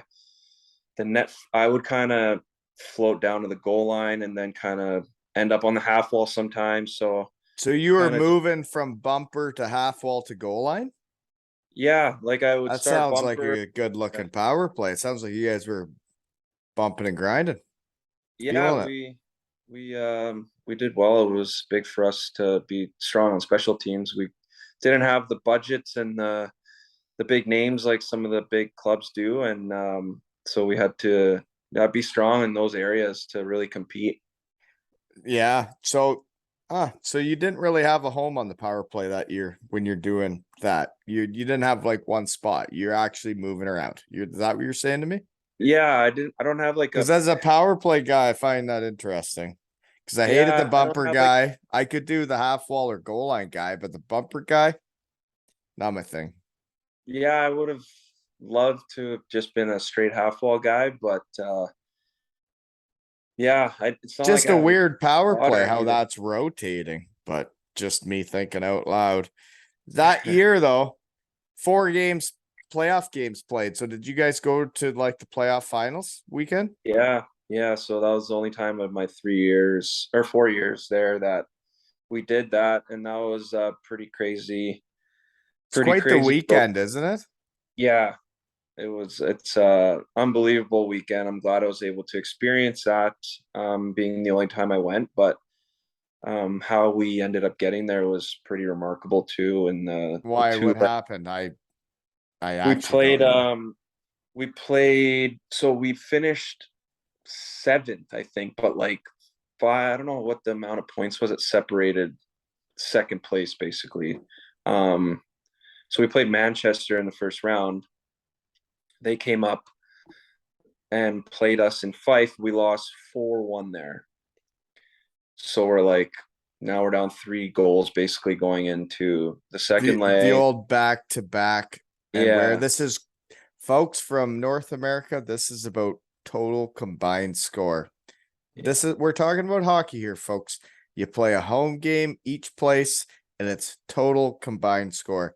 This is real playoffs over there at this point, right? Yeah. Okay, go ahead. You're Yeah. down So 4-1. So there's one more game, and you start the game down 4-1, but the scoreboard doesn't say that. Okay, go ahead. yeah. Yeah, exactly. And we're going down to Manchester in their little rink there. And yeah, didn't, a lot of people didn't think we were going to get anything done. I think the fans already had their tickets, so they made the trip, but they probably weren't expecting much. Some people might have even made the trip without. You're getting the Um, vibrations. Don't worry about it. Are you okay? yeah, just yeah, all good. Couple calls, Um, couple texts. Um, So what'd you guys? You guys came back and beat them though. Yeah, so we scored a goal early, got a little bit of life. Then we scored two more in the in the second period, so we're up 3-0. And then they get one back. So now they're back up one goal going into the third period. So we ended up getting a power play goal in the third period, tie it up. So and then we go to so now it's 5-5 on the It's five aggregate. five total, folks. Yeah, The but it's first game was 4-1 in that 4-1. game. Now this game is 4-1, folks. Try and keep up though, okay? Because this is the EIHL back in the day, right? I Yeah, don't think they and then do this anymore. Maybe they do. I think they still do. Yeah, Oh dear. Okay, yeah. 5-5 now. 5-5, go to overtime, and second shift, I think we're out there offensive face off. It's 3-on-3. If it was 5 minutes or 10 minutes, 5 minutes, I think, and it would have gone to a shootout if it didn't end there. And I ended up scoring the overtime goal Oh, to that's a fun moment. to put us through there. So that So was you put you through crazy to the to the playoff man. weekend. Yeah. Overtime goals are incredible. They're ones you never forget, right? No, exactly. And that one was crazy because So what'd you do? Did you go top cheese or was it a muffin? it was a backhander. I think it then probably just fooled him. I think it went like under his arm. It's 7-hole, isn't that what the kids call it these I think days? so, yeah, and it had a bit of a roll going on it, the puck. So So what I just happens though? like You did you semifinals? What happens? Did you win, lose? we You didn't played go. Cardiff. Those punks. Did you Yeah, win? no, we Uh, lost shoot. three So nothing. did you I think guys? Okay, serious question here. Did you guys get totaled and play the third place game? we definitely went out that night. Yeah, and we played the first game on the Saturday, so we So had you a had all long day. You had a all long day and day of night. drinking. The other guys that got to go harder, right? They're gonna be out later, but you guys Yeah. probably went to bed at a decent time. You guys probably had your 8 hour shift and we're like, okay, we'll shut her down at 2. Yeah, but we got spanked the next day Oh, by really? the team. We were with them the whole night before, and then end up that game's at like noon. It's It's it's so yeah, funny. Though it's to me for the shed, the third place game might be one of my favorite games in hockey. Just to talk about it, right? Like you yeah. guys were out with the other team the night before, and then you show up and play for third place in the Yeah. EIHL. Your season's done. You have to go play a hockey game. That's not an easy Yeah, game to just play for who fun. who's playing for third place in the EIHL? If I haven't met anybody that's doing that, and if you start, I'd like to talk to you. Yeah, I was Just saying. not happy. So with my time in Cardiff, though, this is one of the things that still pisses me off was we lost the semifinal game. And when I was injured and I would spray paint myself naked to do pregame speeches. Sorry, so I spray Oh painted my. myself, did the speech, and we lose 6-0 in the semifinals. And then everybody's mad and everybody's pissed off. And then we're going to the third place game the next day. And like they told everybody, like, don't drink, don't go out. You guys were that brutal. You don't even get to like do the third place game like you're supposed to. And then I get to the arena like for game time, and Lord was like, why aren't you doing your pregame speech? I'm like, you think I do that shit for third place? You don't know me very well. I don't do that shit for third place, so you can be as mad as you want, you know? I remember hearing about how you guys weren't allowed to The have fight that much fun. right, and you would have heard about it because I think they played Fife, and the boys they weren't they played the third place game the way it should be played, Oh and yeah, I it heard was about that one. yeah, yeah. I love that game. You just gotta embrace it, folks. If you're there, embrace it, right? Yeah. Oh man. Anyways, okay, better move on. So a good score in that goal though, and then the third place game you lost. then, Yeah, right? we lost, but I mean, like you said, doesn't mean anything. I No. didn't So you're there for lose 4 years though. sleep So over that. you did good every year. One guy that is a pretty good goalie. I've seen him play. Shane Owen. He's pretty good, eh? Yeah, he is. Played with him my first year, and then he came back. Um, and yeah, he was lights out, and he's back there again now. So they're lucky to have a top class goalie like him for another year or two. And yeah, Oh, he was great for us. Went to play in Sweden after, and so he's had a good career. yeah, I know him because I skated with him once in the summer with Ryan O'Reilly, which I did just get to go see him with the kids, and get a picture and an autograph for them. He's out there with Dowdy, which was pretty cool. But you know what we haven't talked about yet is I just realized this is well, I realized it when the research team was hot, is you were at Wally night in Cardiff. At Did you? what? Yeah. Cardiff had a Wally night and you played the game against Cardiff. You were with James Livingston, who dropped the puck with Joey Martin, Scott Arson, Barry McKenzie, and I was spray painted naked as Joey Martin with a devil hat on and did the pregame speech in the locker room right next door to you. And then went out and Oh yeah, I I do dropped the puck. remember I this. dropped the puck at center Yeah, on the red carpet after I had yes. been spray painted red and naked for the boys. Um, and then went out and did that. And there was like a video and everything.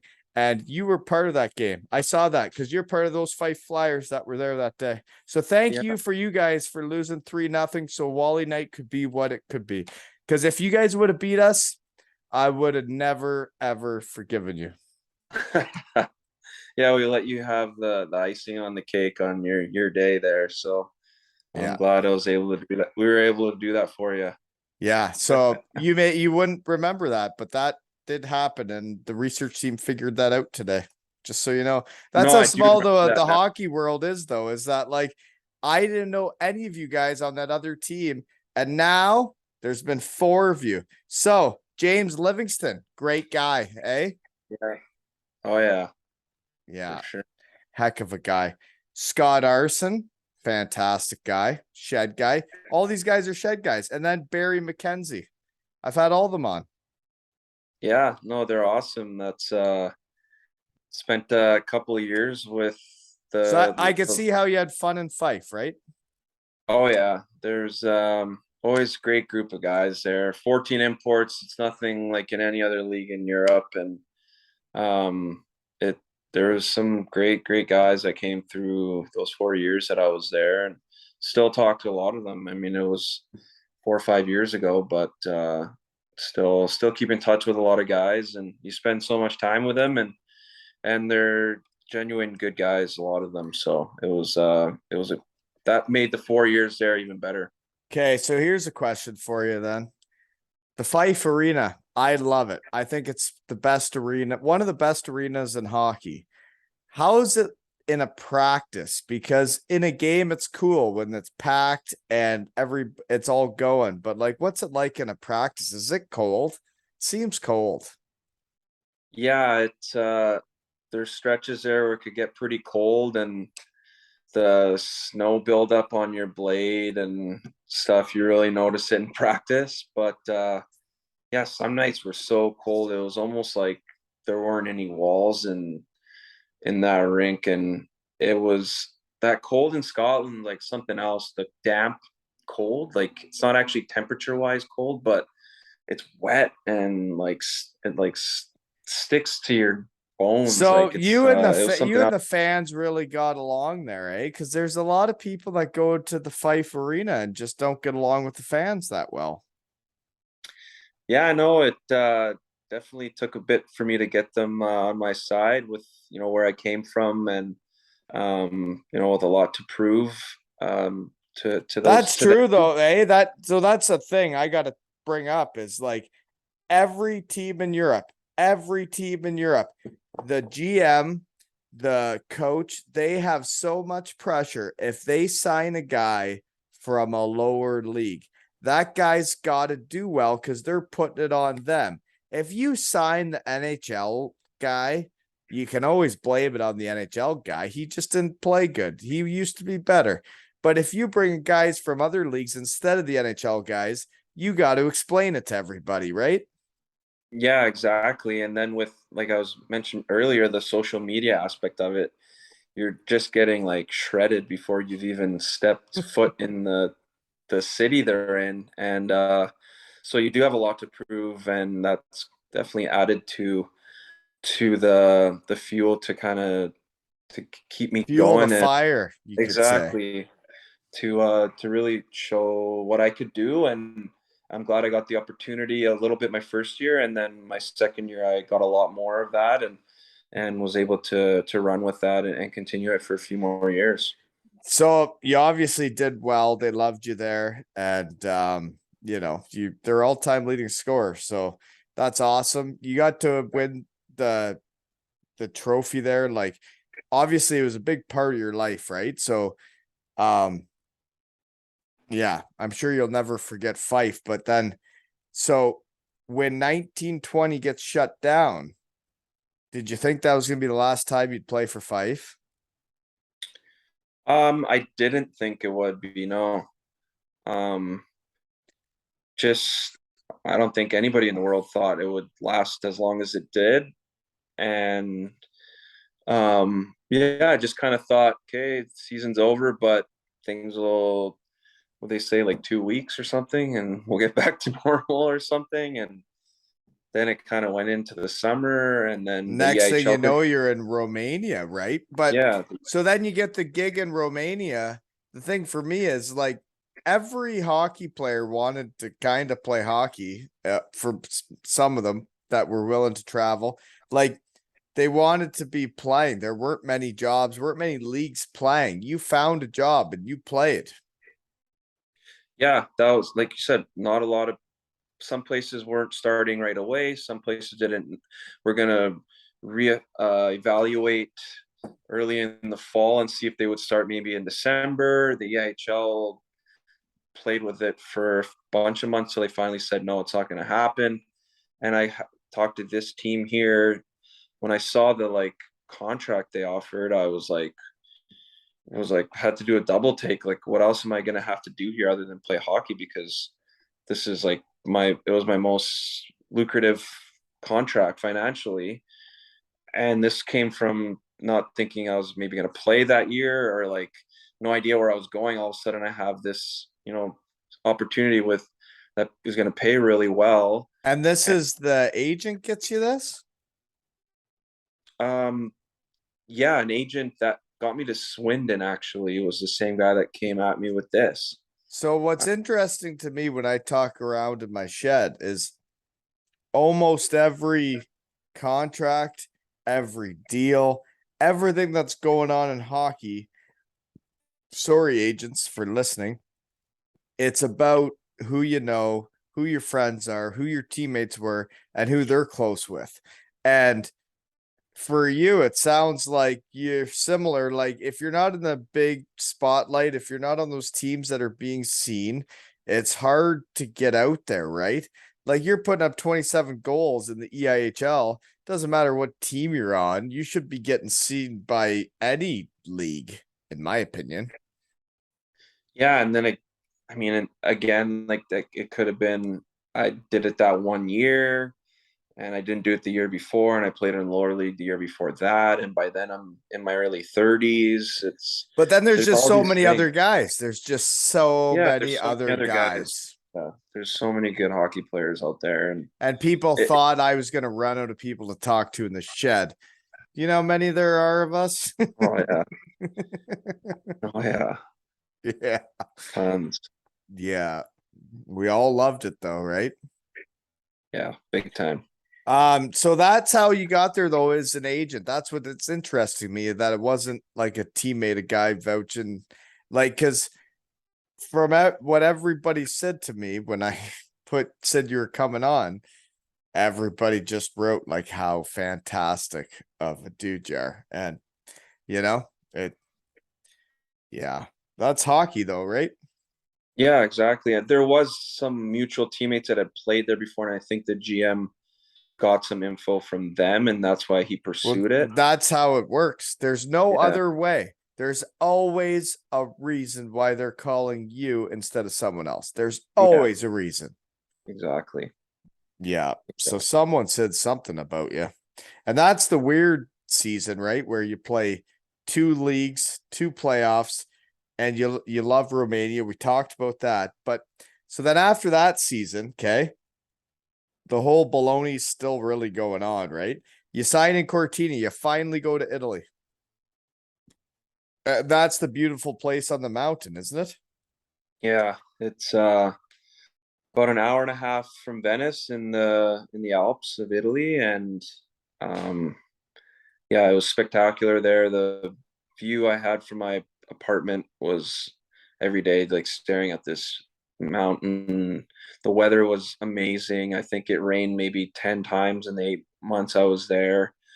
Be This hard to have bad days then, eh? Oh, I know. The sun was shining every day. It didn't get that cold for it being like a mountain, town, and didn't snow too much, just a couple big dumps, and then that's it. It wasn't like I was And you played good shoveling at snow. hockey, so you're having Yeah, having a great time eating the best food in the world, and so plenty that of the Italian mountains are eating the pasta and everything, just like the rest of it, right? The mountains are still doing it.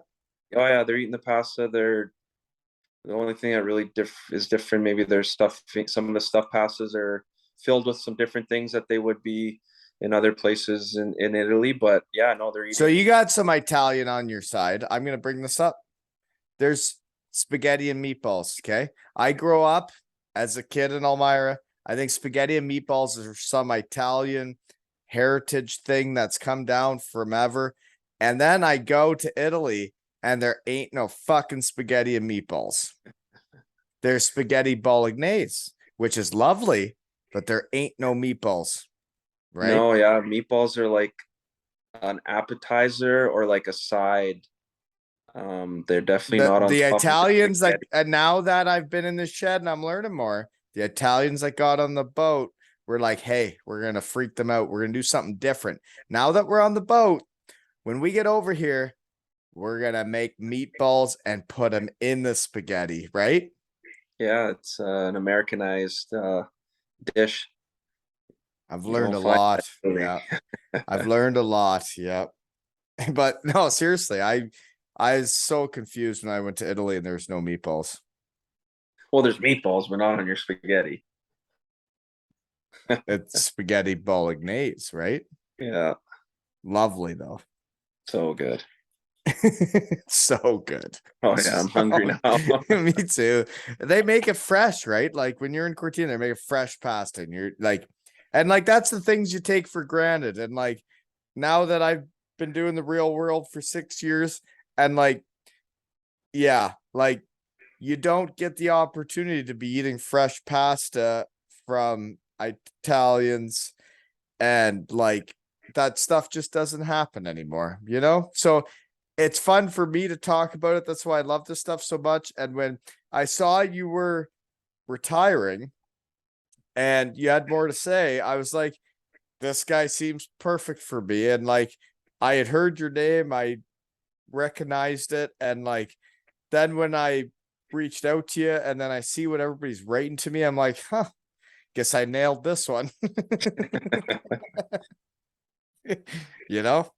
So way to go.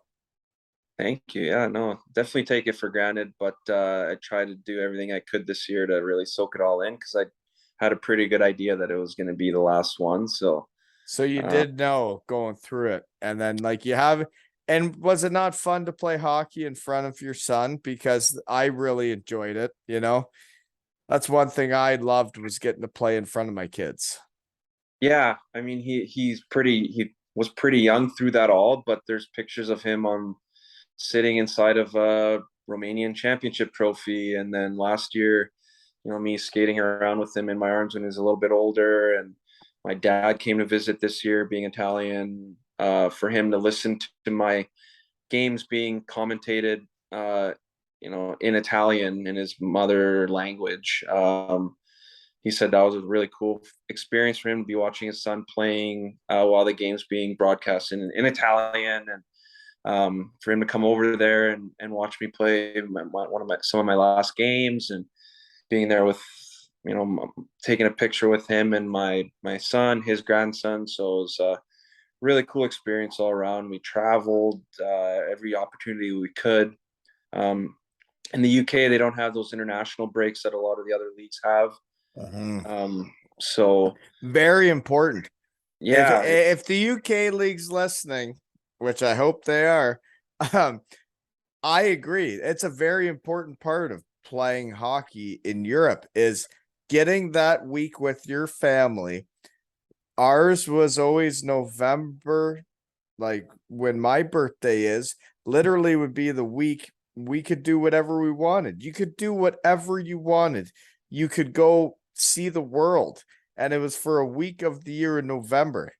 And then you yeah, could move on after that as a hockey season. But for every single player, you got to do something, whether the older players got to stay at home with their families or the younger people got to see the world. The imports got to see the world. That's a very important thing moving all the way over there. yeah, it is. And it's at a good time. You've already been there for about 2.5 months. And it kind of breaks it up a little bit. Then, you're heading into Christmas, and then the real important part of the latter part of the season creeps in. Then it's playoffs, and I think it's a good timing for that. It's needed. The one day off a week, in most places, is, you're either recovering from getting home at whatever time from a game that night, and that's your day off. You're waking up in the middle of the afternoon, and because you got home at 5 or 6 in the morning. Sometimes if you played at home, then it was great, but you probably, maybe went out. But that's And the thing is the yeah, UK league will never ever do the unless their GB team is going places where they need them, like they're not going to take the week off because the league title is the big deal and you're not going to let your players go get fat and happy and have fun for a week, even though it'll help yeah, them in the long term. yeah, I know exactly. And I think some teams even had to miss some players because when GB was playing in these tournaments, you'd play a team like Sheffield or Cardiff, and they're missing, a handful of their GB guys because they're gone. But the league's not taking a break, so I think Right. the gate money too is a big thing there. If they miss a week of a home game, they have trouble paying guys maybe in some of the smaller clubs. So I understand both sides of it, but yeah, as a player, it's definitely nice to have a break like that throughout the season.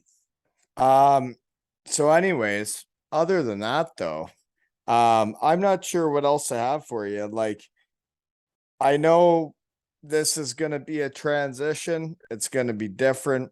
Um, every guy goes through it. Everybody goes through it differently. I saw the tweet you put out and um I had never heard a bad thing about you and then it was confirmed with the response I had, which was wild. Can't believe how it all works out. Like when I reach out to a guy like you and then this comes up, but like when you said there's so much more to say, there is, right? Like to like the fans of Fife, to all the places you play, like there's so much more to say, but then it just ends. Every season just ends and just move on. And like you just move on, right? It's like I got to episode 200 and like I did it. And it's like, well, whatever, like move on, right? Like let's do the next one. Like whatever. It's another episode, right? Yeah, it's something you go through every year. You spend so much time with people, and then at the end of the season, you might never see someone again, basically, right? Like ever. Yeah, And that ever. happens every season. Like Yeah, you literally that last game, you're sitting in the room and you're all there together. There's exit meetings, which you may not see each other unless there's like one team meeting where everybody's in the same room together. If you didn't win and you're not having fun, you just never see those people again. Some of yeah, them. yeah. You will probably never see them. Now there's social media and stuff. You can keep in touch that way, but But if you win, you stay in touch. Yeah, even more so than you would. Yeah, exactly. And then you have your reunions or the teams put alumni events together and bring the team that won in whatever year it was, and you do end up seeing those people more often. And but yeah, it's crazy to go from seeing someone for 8 months every day. They're your brother. They're your Yeah, brother. They're part of your family. But like, it's not just them. It's their wife, their kids. Like yeah, everybody's part of the full deal. And then it's like it depends on what organization you're part of. But like sometimes it's the GMs, the coaches, everybody's families and kids are all. It's all one big family. And then all of a sudden you win together, and like you guys are friends for life, right? Like, and the teams that don't win, it's just different, right? yeah, exactly. And not only, the the fans don't remember those teams or those players on those teams, and um yeah, it's winning, yeah, is such a big thing in sports. And I mean, it's not the be all end all, that's for sure. Not at one team in No, in each league has opportunity to win a championship each year, but it is a very special thing if it can happen and you can go through it at any level, whether it's but when you're like younger once or you've done it, right, and you know what it's like, geez, it's just so awesome. Like that you won the RBC at that age, and then you won other things. Like every time you win something, it's fun, right? It's the opposite of yeah, losing. I'm like, this is awesome. Like we partied for 2 weeks after, like guys didn't rush home. Um and I'm like, man, this is would be fun to do every year. But if you lose, guys are on a plane home They're the next gone. day or they're out They're of there, gone. nothing to celebrate. So yeah. Yeah. And man, yeah, every season is different and it's all about the results. And it's interesting because when you watch a hockey game, especially nowadays, like when you're out of it, you're like, geez, if that went in, they're happy. If that went in, they're happy. Yeah. And you're like, that's all it came down to. But at the end of the day, it's all about the fun we have and the stories we get to tell, right? The ride along the way, that's for sure. And man, you've had a hell of a ride. And I love having guys on like you that are like late bloomers that like, I honestly, this sounds ridiculous, but when the research team's looking at you, you're the type of guy I would want to be looking at because you're still on the climb. You're still getting better. Everybody has a different trajectory. And there's guys that stopped getting better at 17. Yes, they had pubic hair before us, their balls dropped before us, and they talk different than us before us. That doesn't mean they're better than us at 20 years old or 21, right? Yeah. And you were a guy that just kept proving people wrong and kept getting better. And like what you did in Fife, like the tweets they're putting out, and you're their all-time leading scorer, and then you win in Romania, like, and then what you did in Cortina, like you weren't doing bad. Let's put it that way. you know?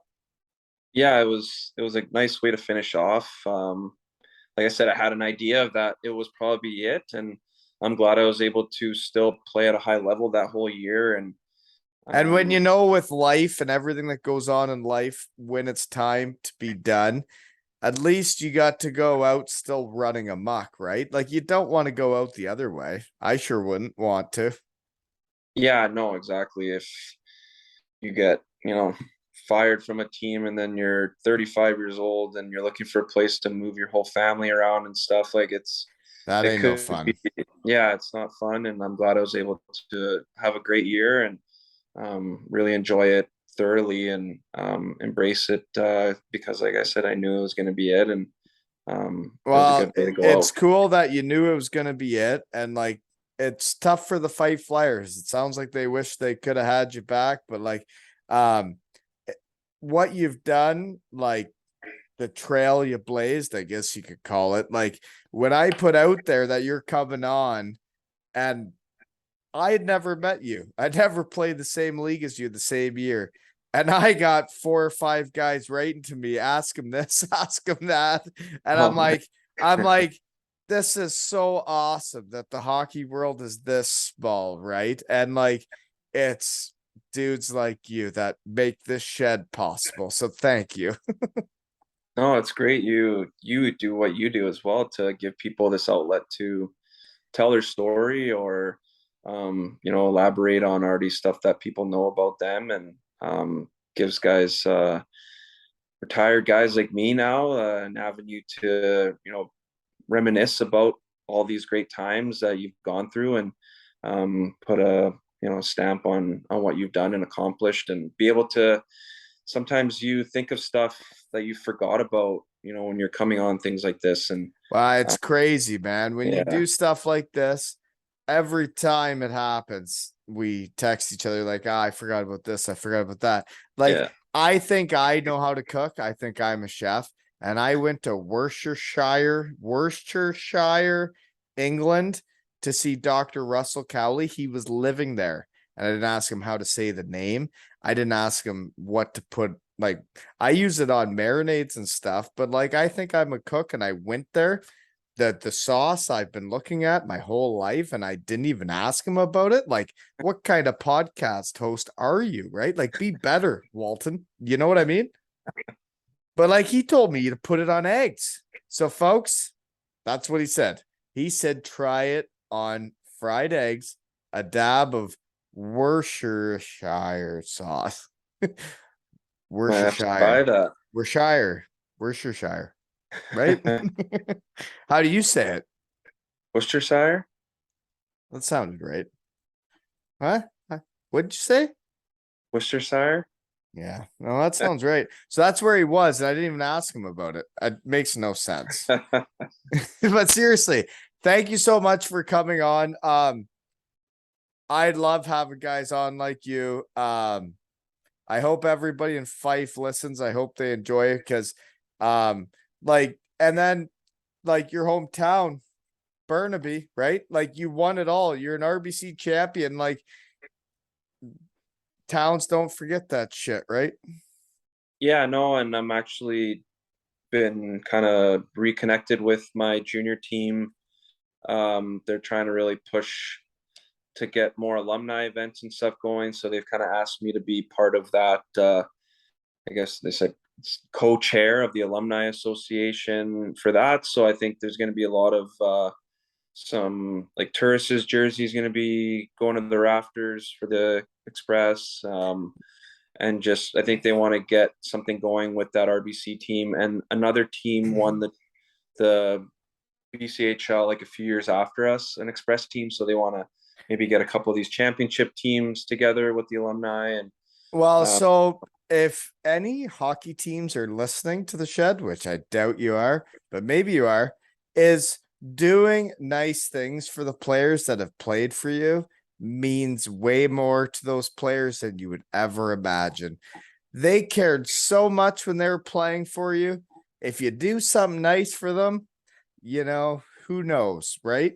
Like, it would mean so much for those teams that win it to get to go out on the ice and see each other again, or for the players, like say the guy that won the Brett Hull scoring championship as a 20-year-old, like do something nice for a guy like that. That would mean the world to him and his son and his wife, right? Just thinking out loud in the shed. Right? yeah, no, definitely, because you never know where those people end up, and they could put sponsor the team down the road and really help in other ways.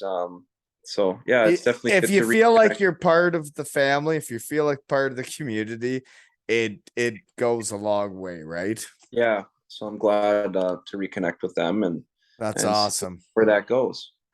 Well, thank you so much for coming on and making the time for me. And man, like I said, I've done 200 episodes. I have a lot of people lined up, way more than I should.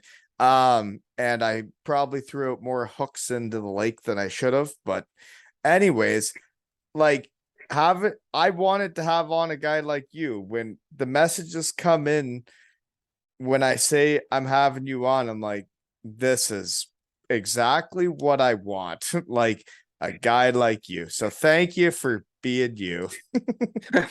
A nice meeting you. Yeah, nice to meet you too. Finally, I was excited when you reached out to get this going. I'm glad we were able to get linked up here within a week or so of that. And I know you're out east, so you've stayed up pretty late here to get this done. And Wow. I'm really glad that we were able to do this and share a Well, bit of my story and a little bit of the background of what your research team dug up. And yeah, so it's been great. no, and like this is why I love doing it. And this may sound ridiculous to people and they may not get me and why get up at 5 a.m. or stay up late to do this is hockey was very important to me.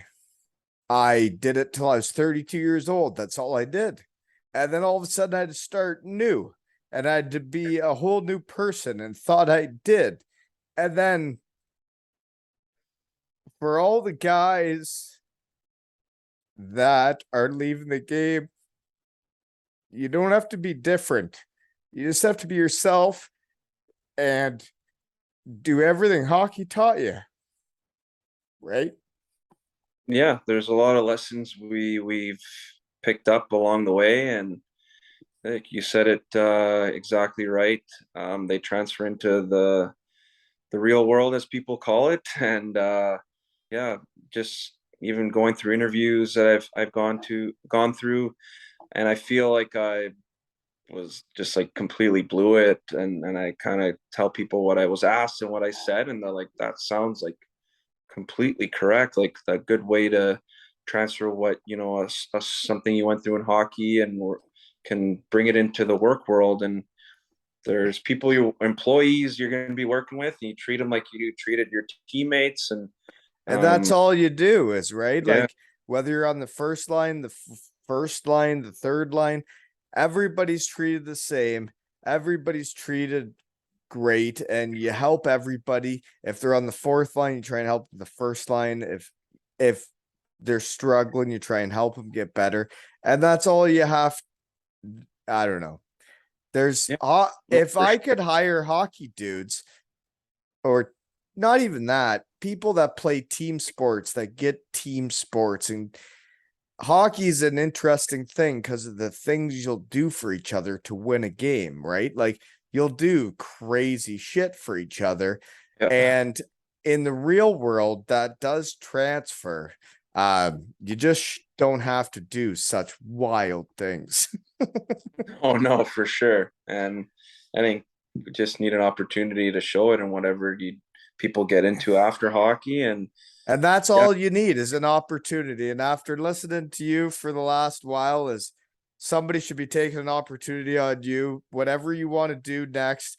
You seem like exactly the type of guy I would want on my team. A guy that's willing to work and be a team player. And I think you're going to do great in the real world. And I hope you had fun reliving some of the memories. yeah, no, I had a blast. I appreciate that. And I look forward to whatever it is I do end up doing here as a new career. And luckily, I've been able to kind of What'd you not take just have in Anchorage Fairbanks in the dark? What school? What'd you do? communication. Communications. Yeah, Okay. Communications, folks. So if anybody wants to reach out, let us yeah. know. Right? Let me know. You know where to find me. Yeah. He'll work harder than the rest of your team. He'll be a better teammate. And he'd rather not lose more teeth, but he will for the team. Yeah, He's if I showing have it. to. And this has been another episode of Two Ales and Hockey Tales with Finner and Wally.